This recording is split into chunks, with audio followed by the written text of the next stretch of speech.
వార్తావాణికి స్వాగతం. ఈ కథనాన్ని మీకు అందిస్తున్నది మణిశర్మ. సాధారణంగా ఇద్దరు వ్యక్తుల మధ్య ఆస్తుల పంపిణీ జరిగితే అప్పటి వరకు ఏవైతే ఉన్నాయో లేదా పెద్దలు ఏవైతే పంచుకోమన్నారో వాటికే పరిమితం అవుతారు. ఇది సహజం కూడా. కానీ లేని వాటిని కూడా పంచుకోవాలంటే సాధ్యమేనా? ఇదే ఇప్పుడు తెలంగాణ వైఖరి.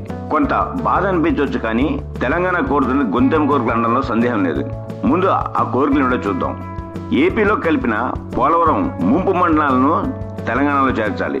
వాస్తవం ఏంటంటే వీటిని ఆర్డినెన్స్ ద్వారా 2014లో కేంద్రం కలిపింది.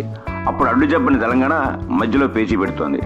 ఏపీకి 1000 కిలోమీటర్ల మేర ఉన్న తీర ప్రాంతంలో తెలంగాణకు భాగం కావాలి. కానీ వాస్తవాన్ని చూస్తే తీర ప్రాంతం గురించి విభజన చట్టంలో పేర్కొనలేదు. పైగా తీర ప్రాంతం ఉన్న విషయం తెలంగాణ ఉద్యమ సమయంలోనే అందరికీ తెలుసు. అప్పుడు అడగలేదు, మధ్యలో వచ్చింది. తీర ప్రాంత ఓడరేవుల్లో కృష్ణపట్నం, మచిలీపట్నం, గంగవరం వంటి వాటిలో తెలంగాణకు భాగం కావాలి. దీన్ని కూడా విభజన చట్టంలో చెప్పలేదు, మధ్యలో వచ్చిన డిమాండ్. ఇవి ఎలా ఇస్తారన్నదే ప్రధాన ప్రశ్న. తిరుపతి శ్రీవారి ఆలయంలో తెలంగాణకు కూడా భాగం కావాలట.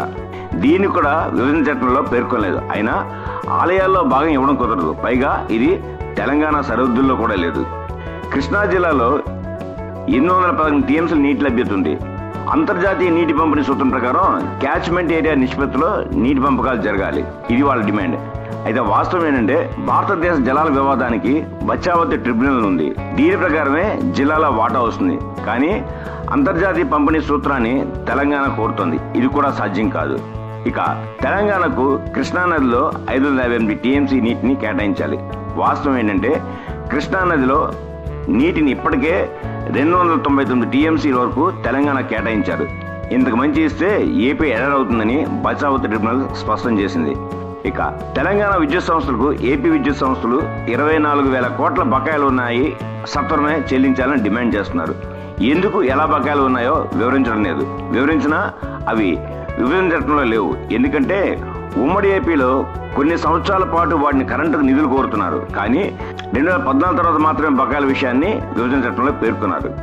ఆంధ్రాకు విద్యుత్ బకాయిలు ఏమైనా చెల్లించాల్సి ఉంటే వాటిని నెమ్మదిగా చెల్లిస్తామని చెప్తున్నారు.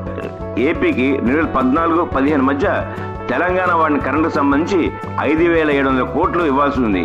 అవి ఇవ్వకుండా అడ్డుకునేందుకు వేసిన ఎత్తుగడ. ఈ డిమాండ్లు ఎప్పుడొచ్చాయి అని ఒక్కసారి ఆలోచిస్తే తెలంగాణ కోరుతున్న పై డిమాండ్లు ఏవి కూడా విభజన చట్టంలో లేవు. అయినప్పటికీ గతంలో చంద్రబాబు సర్కార్ని ఇరుకున పెట్టే ఉద్దేశంతో అప్పటి కేసీఆర్ ప్రభుత్వం ఈ డిమాండ్లను తెర మీద తెచ్చింది. వీటి కోసమే విభజన చట్టంలోని సమస్యలను పరిష్కారం కాకుండా నిర్వహిస్తున్నారు. కానీ ఇవి తీర్చడం సాధ్యం కాదు. ఈ నేపథ్యంలో ఇరు రాష్ట్రాల ముఖ్యమంత్రులు కలిసి ఎటువంటి నిర్ణయాలు తీసుకుంటారో వేచి చూడాల్సిందే. ఇంతటితో ఈ కథనం సమాప్తం. మా ఈ వీడియో మీకు నచ్చినట్టయితే మరిన్ని అప్డేట్స్ కోసం లైక్ చేయండి, షేర్ చేయండి, సబ్స్క్రైబ్ చేయండి.